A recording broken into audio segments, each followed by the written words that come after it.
For diseases human body, চারটা রোগ আছে। চারটা রোগের এই হিউম্যান বডিতে যে চারটা রোগ আছে, চারটা রোগের চারটা ঔষধ আল্লাহ মানুষের জন্য তৈরি করে রেখেছেন। হিংসার জন্য আল্লাহ রাব্বুল আলামিন একটা মেডিসিন তৈরি করেছেন। মেডিসিনের নাম জানতেন চান নাকি?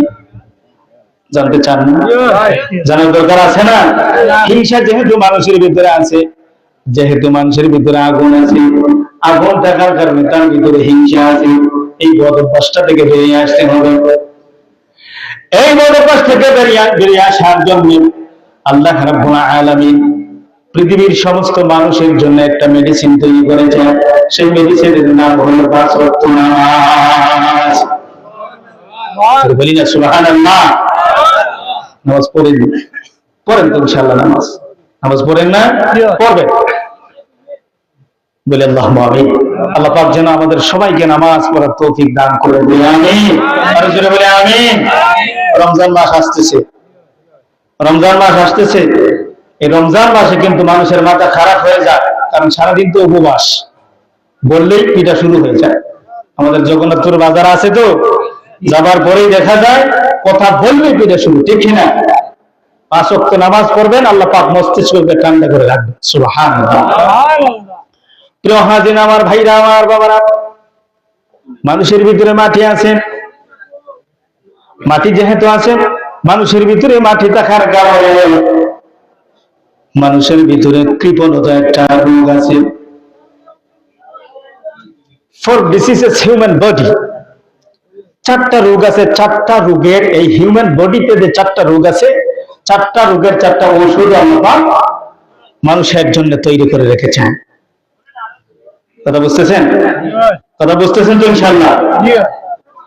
মানুষের ভিতরে যেহেতু মাটি আছে, মাটির একটা বদ অভ্যাস আছে, সেটা হলো কৃপণতা। সম্পদ আছে, পাহাড় পরিমাণ সম্পদ, নেশার পরিমাণ সম্পদ, কিন্তু আল্লাহর বান্দা আল্লাহর রাস্তায় দান করে জাকাত দেয় না। হজ ফরজ হয়েছে, হজ আদায় করে না, আছে না নাই? লক্ষ লক্ষ টাকা, কোটি কোটি টাকার মালিক হয়েছে। তবে হ্যাঁ, এই টাকা যদি আপনি শ্রদ্ধা করতে হয়, অবশ্যই সেটা হালাল সম্পদ হওয়া লাগবে। কথা বুঝেন না? হালাল সম্পদের প্রয়োজন। হালাল সম্পদ যদি আল্লাহর কাছে একটা টাকাও ব্যয় করেন, আল্লাহর হাবিব বলেছেন কিয়ামতের দিন সেটা পাহাড় পরিমাণ হয়ে যাবে। সুবহানাল্লাহ। আপনি তাকে দেখবেন যে এত বড় পাহাড় হয়েছে, ফেরেশতারা বলবেন এটা হলো তোমার সব। তারা বলবে কখন সেটা করেছি? আল্লাহ রাব্বুল আলামিন বলবেন ফেরেশতা লিস্টটা দেখিয়ে দাও, 1 টাকা 1 টাকা করে আল্লাহর বান্দা দিয়েছিল, এজন্য উহুদ পাহাড় পরিমাণ সব হয়েছে। আমি আল্লাহ পাক খুশি হয়েছি, আমার বান্দাকে জান্নাতে নিয়ে যাও। সুবহানাল্লাহ। রহাদিন আমার ভাইরা, আমার বাবারা, মানুষের ভিতরে যেহেতু কৃপণতা আছে, মাটি যেহেতু আছে, এজন্য মাটি থাকার কারণে কৃপণতা আছে। এই কৃপণতা থেকে বেরিয়ে আসতে হবে। হালাল সম্পর্কে আল্লাহর রাস্তায় ব্যয় করতে হবে। লান তানালুল বিররা হাত্তা তুনফিকু মিম্মা তুহিব্বুন। জোরে বলি সুবহানাল্লাহ। যেই সম্পদটা আপনি ভালোবাসেন, মহব্বত করেন, যেই সম্পদটা আপনার প্রিয়, যেটা হালাল সম্পদ, সেটা আল্লাহর রাস্তায় ব্যয় করবেন, 1 টাকা হবে। সুবহানাল্লাহ। আল্লাহর হাবিব হুজুর সাল্লাল্লাহু আলাইহি ওয়াসাল্লাম তিনি বলেছেন, হালাল সম্পদ যদি একটাও হয়, হালাল সম্পদ যদি 1 লুকমাও পেটের ভিতরে প্রবেশ করে, এই হালাল সম্পদ আল্লাহ রাব্বুল আলামিনের দরবারে হাজিরি করে গুনাহ মাফির দোয়া করে। সুবহানাল্লাহ। আর হারাম সম্পদ আপনাকে জাহান্নামের দিকে আগাই নিয়ে যায়। বলি নাউজুবিল্লাহ। যদি বলি নাউজুবিল্লাহ। যেহেতু মানুষের ভিতরে কৃপণতা আছে, কৃপণতা থেকে বেরিয়ে আসার জন্য একটা মেডিসিন আল্লাহ রাব্বুল আলামিন তৈরি করে রেখেছেন। ইন্নামাস সাদাকাতু লিল ফুকারা ওয়াল মাসাকিন ওয়াল আমিলিনা আলাইহা ওয়াল মুআল্লাফাতি কুলুবুহুম ওয়া ফির রিকাবি ওয়াল মুগারিমিনা ফি সাবিলিল্লাহি ওয়া বিস সাবিল। সুবহানাল্লাহ। এই কৃপণতা থেকে নিজেকে বেরিয়ে আসার জন্য, নিজেকে বের করে নিয়ে আসার জন্য আল্লাহ রাব্বুল আলামিন বলেছেন, বান্দা আমি যে সম্পদ তোমাকে দিয়েছি, ওয়া আনফিকু মিম্মা রাযাকনাকুম, এই কৃপণতা থেকে দূরে আসার জন্য তোমার হালাল সম্পদ আল্লাহর রাস্তায় সদকা করো, কৃপণতা দূর হয়ে যাবে। সুবহানাল্লাহ। এজন্য রাসূলুল্লাহ বলেছেন, যখন ফকির আপনার দুয়ারে আসবে, ছোট ছোট বাচ্চার দ্বারা ভিক্ষা দেওয়ার চেষ্টা করবেন। এদের দিল প্রশস্ত হবে, মন প্রশস্ত হয়ে যাবে, সিনা প্রশস্ত হবে, দান সদকা তারা বুঝবে। তাহলে আমরা মেডিসিন পাইলাম কি? সদকা। মেডিসিন কি? সদকা। কৃপণতার মেডিসিনটা কি? জোরে বলেন না, মেডিসিনটা কি? সদকা হলো দুই জাত। একটা হলো ফরজ সদকা, যেটা যাকাত। একটা হলো নফল সদকা, যেটা আপনার উপরে ওয়াজিব হয় নাই, ফরজ হয় নাই, আল্লাহর রাস্তায় আপনার ইচ্ছা মতো আপনি ব্যয় করতেছেন। আর ফরজ সদকা হলো যেটা আপনার উপরে ফরজ করা হয়েছে, যেমন যাকাত। 1 বছরের পরে আপনার সেই যাকাত আল্লাহর রাস্তায় দিতে হবে। ইন্নামাস সাদাকাতু লিল ফুকারা ওয়াল মাসাকিন ওয়াল আমিলিনা আলাইহা ওয়াল মুআল্লাফাতি কুলুবুহুম ওয়া ফির রিকাবি ওয়াল গারিমিনা ফি সাবিলিল্লাহি ওয়া ইবনিস সাবিল। সুবহানাল্লাহ। যাকাতের একটা খাত আছে, ওই সমস্ত লোকগুলোকে খুঁজে খুঁজে বের করে তাদেরকে বন্টন করবেন। জানা নাই, ইমাম সাহেবের কাছে আসবেন, মুফতি সাহেবের কাছে যাবেন, আলেম ওলামাদের কাছে জেনে সেই সম্পদ আল্লাহর রাস্তায় ব্যয় করবেন।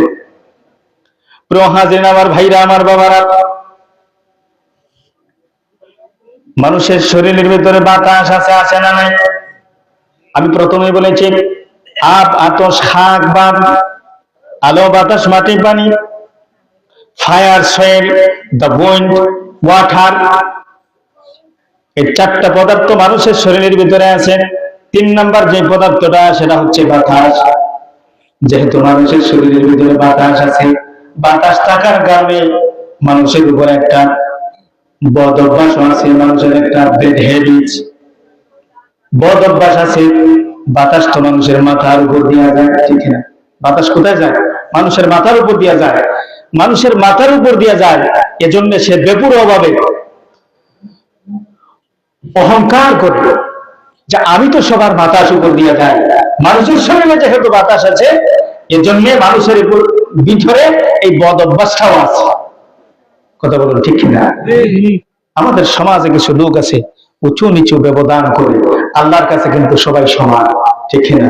আল্লাহর কাছে আপনি যখন নামাজে দাঁড়ান, মসজিদে নামাজে দাঁড়ানোর পরে যিনি বিসিএস ক্যাডার, ওনাকে কি আগে দেওয়া হয় নাকি? উনি তো ইমামের পিছনে নামাজ পড়তে হয়। যার লক্ষ লক্ষ টাকা, কোটি কোটি টাকার মালিক, সে তো ইমামের পিছনে দাঁড়াতে হয়, ঠিক কিনা? এক মি সাথ হ্যাঁ করে হো গে महमूद आयास, न कोई बंदा रहा न कोई बंदा नवाज। নামাজের ভিতরে যখন আপনি দাঁড়িয়ে যান, সবাই একই কাতারে দাঁড়িয়ে যান। ওখানে বড় লোক নাই, ছোট লোক নাই, শিক্ষিত লোক নাই, মূর্খ লোক নাই, সবাই একই কাতারে কাঁধে কাঁধে একজনের সাথে আরেকজন কাঁধে কাঁধে লাগিয়ে দাঁড়িয়ে যায়। এখানে ট্রাক ড্রাইভার নাই, রিক্সার ড্রাইভার নাই, এখানে সব হলো আল্লাহর গোলাম। এখানে কোনো ভেদাভেদ নাই। যেহেতু মানুষের ভিতরে বাতাস আছে, বাতাস থাকার কারণে মানুষের একটা বদ অভ্যাস আছে। এই বদ অভ্যাসের জন্য আল্লাহ রাব্বুল আলামিন একটা মেডিসিন তৈরি করে রেখেছেন। সুবহানাল্লাহ, সুবহানাল্লাহ। মানুষের শরীরের ভিতরে প্রায় 3000 রোগ আছে। 3000 রোগ আছে। 3000 রোগের ভিতরে বিজ্ঞান আজকে মাত্র 1000 রোগের ঔষধ বের করেছে, এবং সবগুলো আল্লাহর কাছে রেখে আছে। সুবহানাল্লাহ। মাত্র 1000 রোগের ঔষধ বের করেছে বিজ্ঞান, সেটা রিসার্চ করে বের করেছে। এই যে 3000 রোগ আছে, 3000 রোগের ঔষধও তো আল্লাহ পাক দিয়েছেন, ঠিক না? প্রিয় হাজির, আমার ভাবারা, আমার ভাইরা, মানুষের ভিতরে বদ অভ্যাস থাকার কারণে, ব্যাড হ্যাবিটস থাকার কারণে আল্লাহ রাব্বুল আলামিন একটা মেডিসিন তৈরি করে দিয়েছেন। সেই মেডিসিনটা হলো হজ। সুবহানাল্লাহ। আমরা তো এখন হজ করি, মানুষ আমাদেরকে হাজী সাহেব বলবে, আছে না নাই? জরুরি আছে না নাই? হাজী সাহেব আবার না বললেও গুসা হয়, ঠিক না? আছে না এরকম? উনি তো হাজী সাহেব হওয়ার জন্য হজ করছে, আল্লাহকে খুশি করার জন্য নয়। এই হজটা আল্লাহর দরবারে কবুল হবে না, যদিও তিনি আল্লাহ রাব্বুল আলামিন উনাকে হজে যাওয়ার জন্য কবুল করেছেন। ভাগ্যে ছিল, কিন্তু অহংকারের কারণে, ব্যাড হ্যাবিটসের কারণে তার সেই হজটা ধ্বংস হয়ে যাবে, সেই হজটা কবুল হবে না। হাজিরিন, আমি ছোট্ট একটা গল্প বলি। একজন লোক হজ করে আসছে, তো উনি ষাঁড়ের লড়াই করেন। আমি নিজে দেখছি, বলবো না, নাম বলবো না। ষাঁড়ের লড়াই আমাদের সমাজে আছে না নাই? পৃথিবীর বিশ্ববিখ্যাত ষাঁড়ের লড়াই যে জায়গায় হতো সেটা হলো স্পেনে, আন্দালুসিয়াতে বিশ্ববিখ্যাত। এখনো সেখানে লড়াই হয়। এখন আমার মনে হয় বিশ্ববিখ্যাত মনে হয় বাংলাদেশ হয়ে যাবে। ষাঁড়ের লড়াই, বকরির লড়াই, মুরগের লড়াই আছে না নাই? আছে তো। বৈশের লড়াই, চট্টগ্রামে এক জায়গা আছে, ওখানে বেশি বৈশের লড়াই হয়। আমি গত কয়েকদিন আগে একটা ভিডিও ফুটেজ হঠাৎ করে আমার সামনে চলে আসলো। দুটা বয়রা ঝগড়া করতেছে, মানে মায়ের করতেছে। মায়ের করার সাথে যখন একটা আরেকটারে তাড়াইছে, দৌড় দিছে, মালিকরে সিংহে উঠিয়ে নিয়ে গেছে। খালাস, খতম হয়ে গেছে। কলিমা আসে নাই। মনে রাখবেন, এই ষাঁড়ের লড়াই করানোর কারণে কিয়ামতের ময়দানে এই হায়ওয়ান গুলা, জানোয়ার গুলা, এই পশুগুলা আল্লাহর কাছে নালিশ করবে। তখন আল্লাহ পাক বলবেন, তোমাকে যে মেরেছে তার প্রতিশোধ নাও। এরপরে আসবে মালিকের কাছে, এবার মালিককে ডেকে নেওয়া হবে, আর আল্লাহ পাক বলবেন, তোমার ইচ্ছা মতো তাকে বুঝাও। বলি নাউজুবিল্লাহ। যতক্ষণ পর্যন্ত তোমার তৃপ্তি আসবে না, ততক্ষণ পর্যন্ত তুমি মারতেই দেখো। বলি নাউজুবিল্লাহ। আল্লাহ পাক তার থেকে আমাদেরকে ফিরে আনুন, বলুন আমিন। আমিন। তা আমি যেটা বলতেছিলাম, লোকটা হজ করে আসছে, আসার পরে এমবাসি থেকে লাইন নাই, একটা ষাঁড় কিনছে।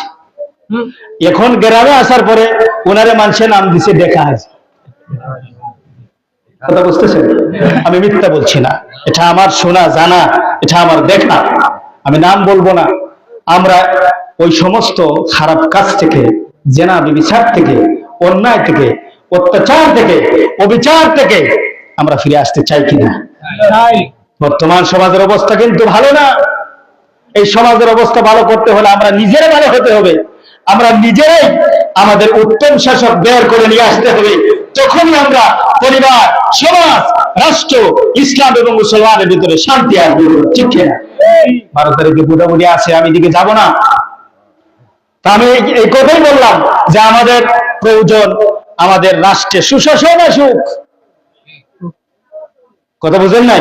বড় লোকের জন্য একটা বিচার হোক, ছোট লোকের জন্য আরেকটা হোক, এটা আমরা চাই না। আমরা কোরআনের আইন চাই, বলেন ঠিক কিনা? সুন্নাহর আইন চাই। এই দেশে ওলি আল্লাহরা ইসলাম নিয়ে এসেছেন। রাসূলুল্লাহ সাল্লাল্লাহু আলাইহি ওয়াসাল্লামের মিলাদ যেই শাসন, মিলাদ যেই রাষ্ট্র প্রতিষ্ঠিত করবে, রাসূল সাল্লাল্লাহু আলাইহি ওয়াসাল্লামের নাম যেই রাষ্ট্রে থাকবে, সেই রকম রাষ্ট্র আমরা চাই। বলুন ঠিক কিনা? প্রিয় হাজিরিন, তো আমি বলছিলাম যে মানুষের ভিতরে যেহেতু ব্যাড হ্যাবিটস, একটা বদ অভ্যাস আছে, এই বদ অভ্যাসের জন্য আল্লাহ পাক একটা মেডিসিন তৈরি করেছেন। মেডিসিনের নাম জানবেন না? জানার দরকার আছেনি? ইচ্ছা আছেনি আপনাদের? বলবো। আল্লাহ রাব্বুল আলামিন বলছেন, বান্দা তোমার মধ্যে বেপরোয়া আছে, ব্যাড হ্যাবিট আছে, বদ অভ্যাস আছে। ওই বদ অভ্যাসটা তোমার কাছ থেকে চলে যাবে যদি তুমি হালাল পয়সা দিয়ে হজ করতে যাও। সুবহানাল্লাহ। তাহলে ওষুধটা কি পেলাম? মেডিসিন কি পেলাম? হজ। এই সমস্ত ব্যাড হ্যাবিটস, বদ অভ্যাস থেকে বেরিয়ে আসতে হলে আমাদের কি করতে হবে? হালাল পয়সা দিয়া যাদের হজ খরচ করা হয়েছে, ফরজ হয়েছে, ওই ব্যক্তি হজ করবে। হজ কইরা আইসা ষাঁড় কিনে আনবে নাকি? না। হজ কইরা আইসা এবার মসজিদ মুখী হয়ে যাবে। যেহেতু আল্লাহ পাক আল্লাহর বান্দাকে আল্লাহর বাড়িতে নিয়ে গেছেন, পৃথিবীর কোটি কোটি মানুষ হজে যায়, কয়জনের হজ কবুল হয় একমাত্র আল্লাহই জানেন। কিন্তু দরিদ্র মানুষ, অসহায় মানুষ, তারপরে হজ ফরজ হয়েছে, সুন্দরভাবে সঠিকভাবে আল্লাহর ওয়াস্তে, আল্লাহকে খুশি করার জন্য, ফরজ হুকুম পালন করার জন্য হজে গিয়েছে। দেখা যায় হজ থেকে আসার পরে আল্লাহর বান্দা মারা গিয়েছে, আল্লাহর বান্দা আল্লাহর বাড়ি থেকে এসে মারা গিয়েছে। উনি কি জান্নাতে না জাহান্নামে? যদি বলেন জান্নাতে না জাহান্নামে? অবশ্যই জান্নাতি, যেহেতু ঈমান আমলের সাথে ইয়াকিন এবং বিশ্বাসের সাথে হজ করেছে এবং বাংলাদেশে এসে ঈমান নিয়ে মারা গিয়েছে। যদি বিশাল নিয়ে আসতো তাহলে তো বিশাল নিয়ে কবরে যেত নাকি? প্রিয় হাজির, আমার ভাইরা, আমার বাবারা, আমি ওদিকে যাচ্ছি না। যেহেতু মানুষের শরীরের ভিতরে চারটা পদার্থ আছে, আ বাতাস শাক ভাত, আলো বাতাস মাটি পানি, তিনটা মেডিসিন আমরা পেয়ে গেলাম। 4 নাম্বার হলো ওয়াটার। মানুষের শরীরে ওয়াটার আছে না নাই? ওয়াটার বুঝেননি? পানি। আল্লাহুম্মা সাল্লি আলা সাইয়্যিদিনা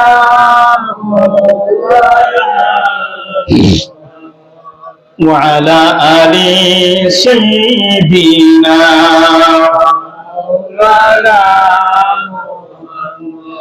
প্রিয় হাজির, আমার ভাইরা, আমার বাবা, মানুষের ভিতরে যেহেতু পানি আছে, পানি থাকার কারণে তার মধ্যে একটা বদ অভ্যাস আছে। সেই বদ অভ্যাসটা হলো লোভ। আছে না নাই? লোভ আছে না? নবী উম্মতের লোভী আর উম্মত সম্পদের লোভী, ঠিক না? নবী উম্মতের লোভী। লাকাদ জাআকুম রাসূলুম মিন আনফুসিকুম হারিসুন। রাসূলুল্লাহ সাল্লাল্লাহু আলাইহি ওয়াসাল্লাম উম্মতের লোভী। এখানে রাসূলুল্লাহকে লোভী বলা হয়েছে। কিসের লোভী? দুনিয়ার কোন সম্পদের জন্য নয়। রাসূলুল্লাহ লোভী হয়েছেন উম্মতের জন্য, উম্মতকে জাহান্নাম থেকে বাঁচিয়ে জান্নাতে নিয়ে যাবার জন্য। সুবহানাল্লাহ। আমার বাবারা, আমার ভাইরা, পর্দা নিশীন অন্তরালের মা ও বোনেরা, আপনারা যারা কথা শুনছেন একটু খেয়াল করবেন। মানুষের শরীরের ভিতরে পানি আছে না নাই? মানুষের শরীরের ভিতরে পানি আছে না নাই? যেহেতু মানুষের শরীরের ভিতরে পানি আছে, এই পানি থাকার কারণে মানুষের ভিতরে একটা বদ অভ্যাস আছে, যেটা হলো লোভ। আমার ভাইরা, আমার ভাইরা, একটু খেয়াল করে শুনবেন। এই লোভ থেকে আমাদের বেরিয়ে আসতে হবে। আমাদের সম্পদের লোভ আছে, নারীর লোভ আছে, গাড়ির লোভ আছে, বাড়ির লোভ আছে। তিনটা জিনিস মানুষকে ধ্বংস করে দেয়, নারী, বাড়ি এবং গাড়ি, ঠিক না? এই তিনটার জন্য মানুষ পাগল। এই তিনটা জিনিস মানুষকে ধ্বংসের দিকে নিয়ে যাচ্ছে। আপনাদের জগন্নাথপুরে মনে হয় 100 মসজিদ আছে না? 100 মসজিদ হবে আছে। মানুষ নামাজেও যায় কিন্তু লোভ ছাড়তে পারে না, ঠিক না? নামাজেও যায়, মসজিদে নামাজেও যায়, লোভের সাথেও সম্পর্ক লাগায়। আছে না নাই? বাড়তি বাড়তি বুঝেননি? লা তাকুলুর রিবা, হারাম পয়সা খেও না, সুদ খেও না। আছে না নাই? বেজার হইছেন নাকি? এই সমস্ত বর্তমান সমাজে খুব বেশি 2024 সালে যখন পানি আসছিল, আপনাদের মনে আছে না? এটা কয়দিন আগে, এই তো কয়দিন আগে আসলো। আচ্ছা, পানি যখন আসছিল, মনে হয় প্রধানমন্ত্রীর বাড়িতে পানি উঠে নাই নাকি? মেয়র সাহেবের বাড়িতে পানি উঠছিল, আমাদের জগন্নাথপুরে সবার বাড়িতে কিন্তু পানি উঠছে। মানুষের ভিতরে যেহেতু পানি আছে, এই পানি থাকার কারণে মানুষের ভিতরে লোভ আছে। এই লোভ থাকার কারণে মানুষ লোভী হয়, টাকার লোভী হয়, সম্পদের লোভী হয়, নারীর লোভী হয়, গাড়ির লোভী হয়, বাড়ির লোভী হয়। বলুন ঠিক কিনা? এই সমস্ত লোভ থেকে বেরিয়ে আসার জন্য আল্লাহ রাব্বুল আলামিন আল্লাহর বান্দাকে একটা মেডিসিন শিক্ষা দিয়েছেন, মেডিসিন শিখিয়ে দিয়েছেন। আমার ভাইরা, আমার বাবারা, এর জন্য আল্লাহর হাবিব বলেছেন, আল্লাহুম্মা বারিক লানা ফি রজব ওয়া শাবান ওয়া বাল্লিগনা ইলা শাহরি রমাদান। শাবান শাহরি ওয়া রজব শাহরুল্লাহ। শাবান শাহরি ওয়া রজব শাহরুল্লাহ ওয়া রমাদান শাহরি উম্মতি। শাবানুল মুকাফফির ওয়া রমাদানুল মুতাহহির। বলুন সুবহানাল্লাহ। আল্লাহর হাবিব বলেছেন, শাবান মাস যখন আসতো, আল্লাহর হাবিব সেই দোয়াগুলো করতেন। রাসূলুল্লাহ সাল্লাল্লাহু আলাইহি ওয়াসাল্লাম বলেছেন, শাবান হলো আমার মাস, শাবান শাহরি ওয়া রজব শাহরুল্লাহ। রজব হলো আল্লাহ তাআলার মাস, ওয়া রমাদান শাহরি উম্মতি, আর রমজান মাস হলো আমার উম্মতের মাস। শাবান মানুষকে অন্যায় থেকে, অত্যাচার থেকে, অবিচার থেকে ধুয়ে মুছে সাফ করে একজন সুস্থ মানুষ বানিয়ে দেয়। আর রমজান মাসে রোজা রাখার পরে আল্লাহ রাব্বুল আলামিন বান্দাকে নিষ্পাপ বানিয়ে দেন। সুবহানাল্লাহ। যেহেতু মানুষের ভিতরে লোভ আছে, পানি থাকার কারণে তার ভিতরে লোভে কাজ করে, এই লোভ থেকে বেরিয়ে আসার জন্য আল্লাহ রাব্বুল আলামিন বলছেন যে মেডিসিনটা বান্দার জন্য তৈরি করেছি, সেই মেডিসিন হলো রোজা। সুবহানাল্লাহ। চারটা মেডিসিন পাইছে, হইছে। হাজিরিন, রমজান মাস আসছে, বাজারে লেখা হয় যে হিন্দু ভাইদের জন্য খাবারের ব্যবস্থা আছে। মুসলমান টুপি খুইলা আর মুখ বাইন্ধে খাবার শুরু করছে। আচ্ছা, ওখানে তো শর্ত দেওয়া হয়েছে যে হিন্দু ভাইদের জন্য খাবারের ব্যবস্থা করা হয়েছে, তো মুসলমান যাই খায়, সে হিন্দু না মুসলমান? জুড়ে বলুন না। তো সে তো শর্ত দেখেই ঢুকছে, শর্ত দেখেই ঢুকছে। আছে না এরকম? এই সমস্ত কাজ থেকে আমাদের দূরে আসতে হবে। যেহেতু রমজান মাস কাছেই, 19 তারিখ, এই মাসে ফেব্রুয়ারি মাসের 19 তারিখ আমাদের রোজা। রোজাগুলো যদি ভালো করে রাখতে পারি, আল্লাহ রাব্বুল আলামিন হাদিসে কুদসিতে বলেছেন, আস-সাওমু ওয়া আনা আজজি বি, রোজা আমার জন্য আমি আল্লাহ রাব্বুল আলামিন আমার কুদরতি হাতে তাদের প্রতিদান দেই। সুবহানাল্লাহ। প্রিয় হাজিরিন, একটা অত্যন্ত মুবারক রাত আমরা পিছনে রেখে এসেছি। শবে বরাতের রাত আমরা ইবাদত করি না, এরপরে আরেকটা মুবারক রাত আছে, শবে কদরের রাত, ঠিক না? এটা আমাদের সামনে আছে।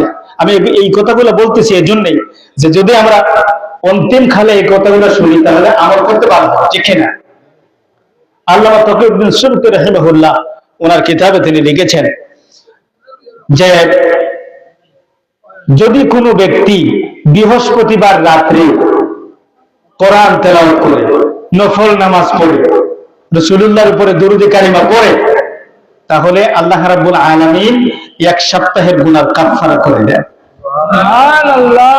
বড় পীর আব্দুল কাদের জিলানীর একখানা কিতাব আছে, সিররুল আসরার। আমরা যারা পড়েছি বা যারা দেখেছি সেই কিতাবগুলো যারা পড়েছি, ওখানে তিনি লিখেছেন যে আল্লাহ রাব্বুল আলামিন হিকমতের কিছু জ্ঞান, আল্লাহ রাব্বুল আলামিন হিকমতের কিছু জ্ঞান এমন কিছু মানুষদের কাছে দিয়েছেন যারা আলেমে রব্বানি। সুবহানাল্লাহ। আলেমে রব্বানি কাদেরকে বলা হয়? আলেমে রব্বানি হচ্ছে তারা যারা দুনিয়া বিরাগী, দুনিয়ার প্রতি আসক্ত নয়, যারা তাসাউফের দাওয়াত মানুষকে দেয়, তাসাউফ শিক্ষা দেয়, মানুষের কলবকে জিন্দা করার ফয়সালা দেয়, যাদেরকে বলা হয় আল্লাহর ওলি। সুবহানাল্লাহ। যারা বলি না সুবহানাল্লাহ।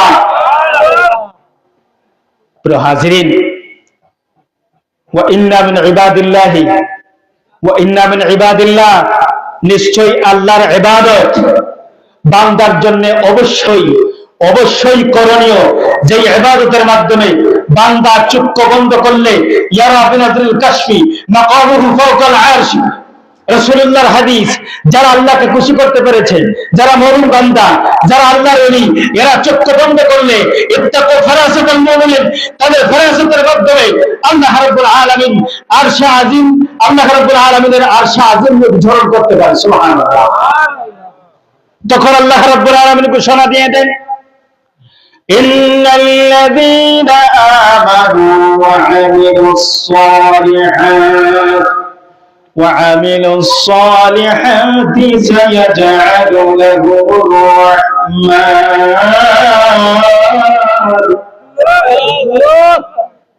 إن الذين آمنوا وعملوا الصالحات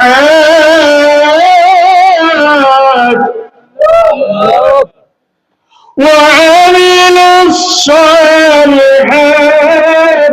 سيجعل لهم الرحمن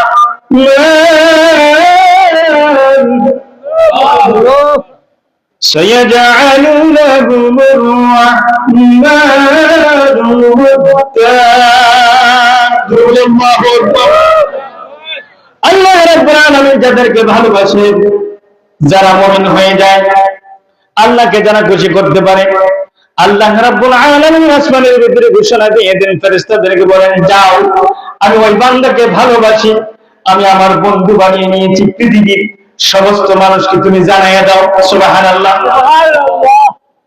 আল্লাহর এই ফেরেশতা আল্লাহ রাব্বুল আলামিনের সমস্ত পৃথিবীর যত ফেরেশতা আছে ওই সমস্ত ফেরেশতাকে জানাইয়া দেয়, আসমান এবং জমিনবাসীকে জানাইয়া দেয়, মানুষের অন্তরের ভিতরে সেটা প্রকাশ করে দেয়, মানুষের অন্তরের ভিতরে সেটা উদ্বেগ হয়ে যায়।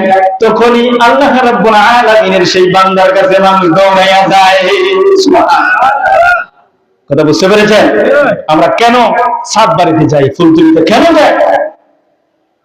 আল্লাহ পাক ওনাকে পছন্দ করেছেন, ভালোবেসেছেন, উনি জান্নাতের ভিতরে শুয়ে আছেন। সুবহানাল্লাহ। এজন্য তরিকার খেদমত যারা করে এদেরকে আল্লাহ রাব্বুল আলামিন সম্মানিত করেছেন। তরিকার ভিতরে সবচেয়ে শ্রেষ্ঠ তরিকা হলো কাদরিয়া তরিকা, এরপরে হলো চিশতিয়া, পরে হলো নকশবন্দিয়া, মুজাদ্দিদিয়া। যে যেই তরিকারই হোক না কেন সবাই কিন্তু আল্লাহর প্রিয় বান্দা। সুবহানাল্লাহ। আলা ইন্না আউলিয়া আল্লাহি লা খাউফুন আলাইহিম ওয়া লা হুম ইয়াহজানুন। সুবহানাল্লাহ। আল্লাহ পাক বলতেছেন, তোমাদের কোনো ভয় নাই, তোমাদের কোনো ভয় নাই। যাদেরকে আল্লাহ পাক বন্ধু বানিয়েছে, দুনিয়াতে তাদেরকে কল্যাণ দিয়েছেন, মানুষ তাদের কথাগুলো শুনে, এবং আল্লাহ রাব্বুল আলামিন কিয়ামতের দিন তিনি বলছেন, তোমার কোনো ভয় নাই, কোনো ভয় নাই, আমি আল্লাহ পাক তোমার জিম্মাদার হয়ে গেছি। সুবহানাল্লাহ। তো হাজিরিন, তো আমি বলতেছিলাম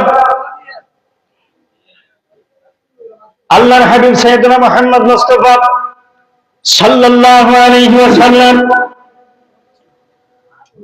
এই পৃথিবীতে এত বড় বড় মর্যাদার কথাগুলো বলে গিয়েছেন, মানুষের কাছে রেখে গিয়েছেন।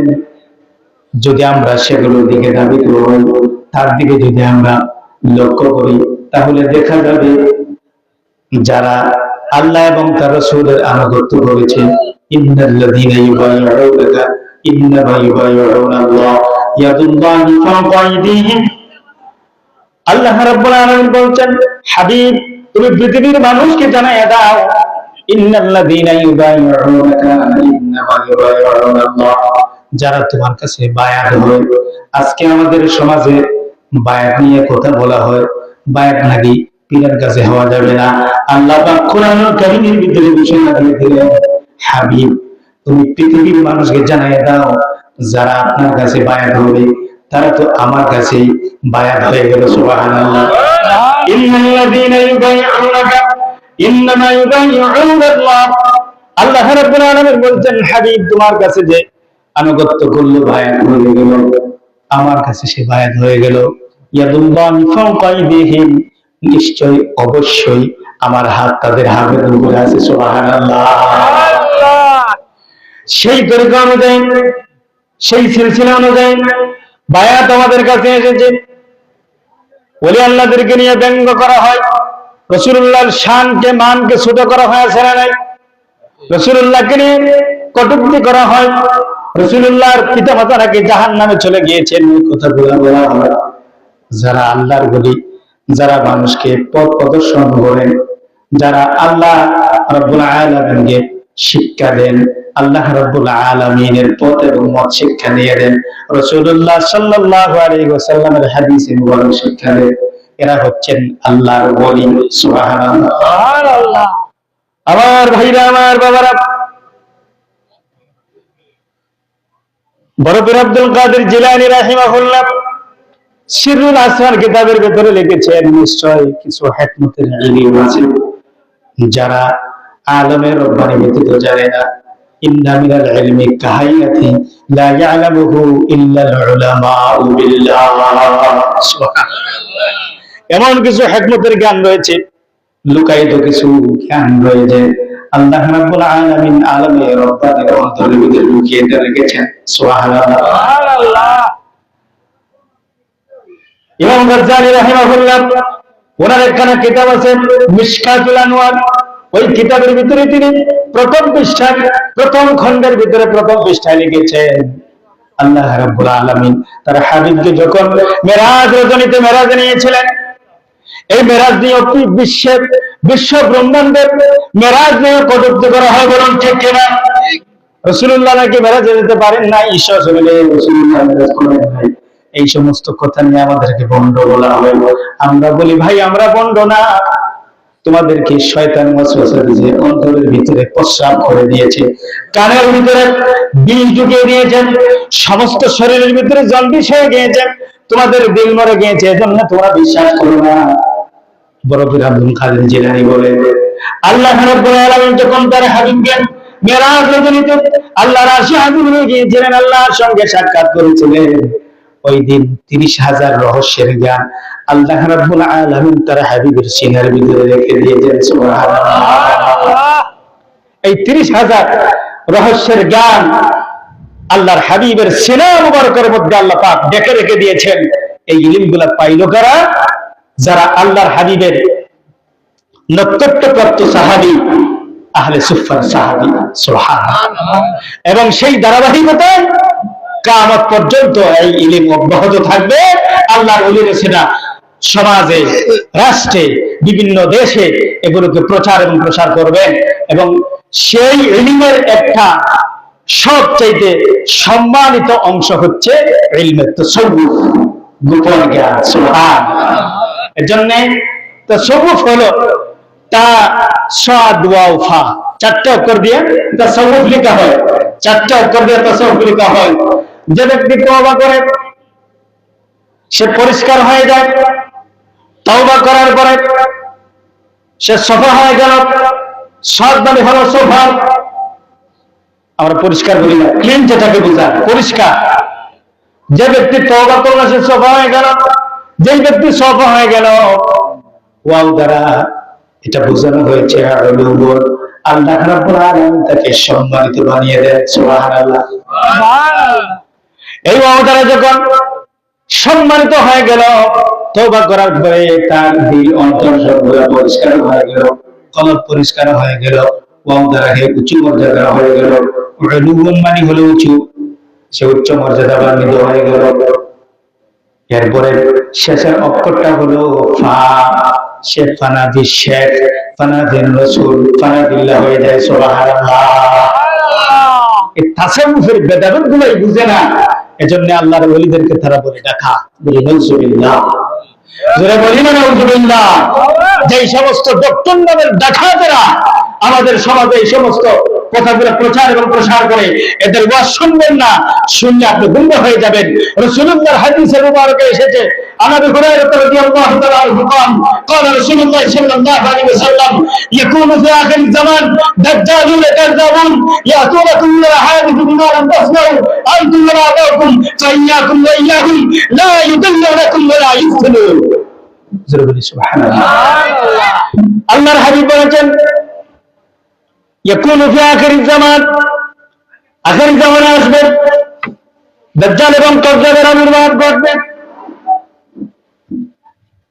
এমন এমন কথা তারা বলবে, আনতুম ওয়ালা আবাকুম, যেই কথাগুলো তোমরা জীবনে কোনোদিন শুনো নাই, তোমার বাপ দাদাও শুনে নাই, এমন কথা তোমাদেরকে বলবে। আমরা সারা জীবন ওলি আল্লাহদের গুণগান গেয়েছি, এখন তারা বলতেছে যে ওলিরা নাকি ডাকাত। বলি বলছো যেটা বলি না আলহামদুলিল্লাহ। আল্লাহর হাবিব বলেছেন তোমরা তাদের কাছে যাও না, তাদেরকেও তোমাদের কাছে আসতে দিও না। ফাইন্নাকুম লা ইউদিল্লুনাকুম ওয়া লা ইফতিনুন, তোমরা যদি তাদের কাছে যাও তোমাদের ঈমানকে তারা ধ্বংস করে দেবে, আর যদি তারা তোমাদের কাছে আসে তোমাদের দিলের ভিতরে বিপর্যয় সৃষ্টি করে তোমাদেরকে ধ্বংসের দিকে নিয়ে যাবে। আমার ভাইরা, আমার বাবারা, এজন্য মুসলমান নামদারি কিছু টুপিওয়ালা, পাঞ্জাওয়ালা, পাগড়িওয়ালা, লম্বা দাড়িওয়ালা, হাতে তসবিহওয়ালা কিছু লোক আছে আমাদের সমাজের ভিতরে প্রবেশ করে মানুষদেরকে ধ্বংসের দিকে নিয়ে যাচ্ছে। নাম দিছে মুসলমান, কাম হলো ইহুদি খ্রিস্টানের। বলি নাউজুবিল্লাহ।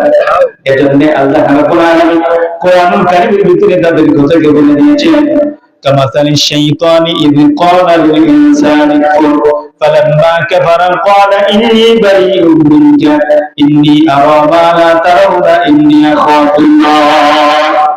বলি আল্লাহু আকবার।